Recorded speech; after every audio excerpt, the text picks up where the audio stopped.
कौन है आप में से जो अपनी प्रॉब्लम यहां पर लाइव शेयर करने के लिए तैयार है? आई हैव अ प्रॉब्लम जिससे शायद सब लोग ही रिलेट करें कि हमारी लाइफ में कुछ ऐसा फेज़ आता है कि जब हम लोग बहुत खुश होते हैं, है ना, जब सारी चीज़ें सही चल रही होती हैं, पर फिर भी कहीं ना कहीं हम उस पल में खुद को काफ़ी अकेला पाते हैं। जैसे कि if I am with you और I am with one of my friend, तो कभी कभी ऐसा होता है कि हमें समझ नहीं आता कि अंदर से क्या कमी रह गई है, कि we are not happy, that we are present there but we are not happy. तो सर मेरी प्रॉब्लम तो ये है। प्रॉब्लम्स दो तरह की होती है। एक होती है फिजिकल, यानी कि अगर आप कहते हैं फाइनेंशियल प्रॉब्लम है तो हम अलग तरीके से इस प्रॉब्लम को अप्रोच करते हैं। आप कहते हैं फिजिकल प्रॉब्लम है यानी कि हेल्थ से रिलेटेड प्रॉब्लम है तो हम अलग तरीके से अप्रोच करते हैं। बट आप क्या कह रहे हो, सब कुछ परफेक्ट है तब भी अंदर से खुशी नहीं है, तो ये प्रॉब्लम क्या हुई? Mental problem. इसको हम साइकोलॉजिकल प्रॉब्लम बोल सकते हैं। बट इसको हम ये नहीं कह सकते कि मेंटली ये कोई बीमारी है या कोई इलनेस है। ये एक ऐसी प्रॉब्लम है जिसको राइट अंडरस्टैंडिंग से अभी इमीडिएटली ठीक किया जा सकता है।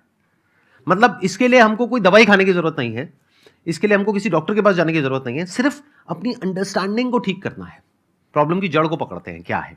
एक प्रॉब्लम की जड़ ये है कि आपके अंदर डर है कि अगर ये मूवमेंट चला गया तो क्या होगा। तो अपनी लाइफ को ऐसे जीना शुरू करो कि गुजरे हुए कल में मत जियो, आने वाले कल में मत जियो, अभी जो चल रहा है उसमें जियो। उसमें जो कुछ अच्छा है उसको देखने की कोशिश करो। अपनी जो way of looking at life है उसको इस तरीके से बनाओ कि अभी आपकी लाइफ में जो कुछ सही चल रहा है उधर आपका ध्यान होना चाहिए। इसके लिए बहुत एफर्ट लगेगा क्योंकि ऐसी हमारी प्रोग्रामिंग नहीं है। हमारे आसपास में लोगों की बिल्कुल भी नहीं है। जॉब लगती बाद में, पहले घर वालों को टेंशन हो रही है, बेटे चली गई तो इतनी दूर जाना। नहीं, हमें भी होती है टेंशन, है ना? जरा सा कुछ अच्छा होने लग जाता है, अरे अरे अरे कहीं ये ना हो जाए, कहीं वो गड़बड़ ना हो जाए, ये ना हो जाए। तो पहला तो इसका सोल्यूशन ये है कि खुद को इतना कैपेबल बना लो कि आपके अंदर से ये जो डर है ना ये पूरी तरह से निकल जाए। जो इंसान कैपेबल नहीं होता है उसके अंदर हमेशा डर रहता है। जैसे फॉर एग्जांपल आपकी लाइफ में सब कुछ अच्छा चल रहा है, मान लेते हैं फाइनेंशियली, तो डर किसके अंदर होगा? जिसको ये पता है कि आज अगर मेरे को इस जॉब से निकाल दिया तो कल मैं कहीं का नहीं रहूंगा या कहीं की नहीं रहूंगी, उसके अंदर डर है। तो सब कुछ सही होने के बाद भी वो कभी रिलैक्स नहीं रह पाएगा। बट जिसके अंदर ये है कि अगर मेरे को इस जॉब से निकाल दिया तो इस कंपनी का नुकसान है, मेरे को तो इससे लाख गुना बेटर जॉब मिलनी ही मिलनी है, क्योंकि मेरे को पता है अगले 10 साल बाद मैं क्या करने वाला हूं, खुद के लिए भी और जिस कंपनी में मैं काम करूंगा या करूंगी उसके लिए भी। तो जिसके पास में ये विजन होती है वो कभी डरता नहीं है, डरती नहीं है। That is one. टू, अपना जो नजरिया है वो ऐसा रखो कि लाइफ में जो कुछ सही हो रहा है उसके लिए डेली सुबह और रात को सोने से पहले you must have a feeling of gratitude in your heart. And ये अपने आप नहीं आने वाला, इट्स लाइक अ प्रैक्टिस जिसको आपको डेवलप करना पड़ेगा। जैसे एक्सरसाइज अपने आप नहीं हो जाती है, एक्सरसाइज के लिए एक रूटीन बनाना पड़ता है, जो बनाना बहुत ही मुश्किल होता है शुरू में, बाद में जब बन जाता है तो फिर वो आसान हो जाता है।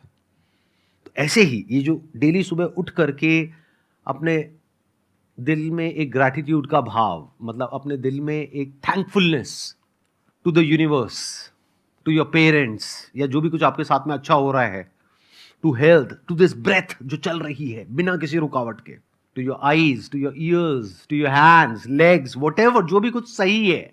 मैं ज्यादा नहीं कहता, आप 21 दिन भी प्रैक्टिस करके देख लो, बहुत आसान है। यूट्यूब पे आप जाओगे, सीधा डालना ग्रैटिट्यूड अफर्मेशंस, तो बहुत सारी अफर्मेशंस आ जाएंगी। कुछ हिंदी में है, कुछ इंग्लिश में है, तो उसको आप सुन सकते हो। मेरी भी अफर्मेशंस है, एक मॉर्निंग की है, एक नाइट की है, उसको आप सुनो। ज्यादा नहीं कह रहा, 21 दिन तक सुनो, देखो मेजर चेंज आएगा हैप्पीनेस क्वोशिएंट में। सीधा सा फंडा है, गार्बेज इन गार्बेज आउट। जब भी आप दुखी हो रहे हो आप समझ जाओ आप कुछ ना कुछ गड़बड़ कर रहे हो, उल्टी सीधी कोई वेब सीरीज देख रहे हो मैं बता रहा हूं आपको, और फिर सवाल पूछ रहे हो कि खुशी क्यों नहीं है जिंदगी में। अरे भाई, ज़ॉम्बीज की सीरीज देख रहे हो आप, तो उसके यहां से खून निकल रहा है, चारों तरफ खून खच्चर हुआ पड़ा है, और आप कह रहे हो रात को ऐसे सपने क्यों आ रहे हैं। अरे जो देखोगे वही तो सपने आएंगे। तो happiness is an outcome of the kind of actions that you are taking, the kind of thoughts that you are having. तो उसके लिए एफर्ट करना पड़ेगा। I hope you got the answer. Thank you sir. Let's give a big round of applause for her.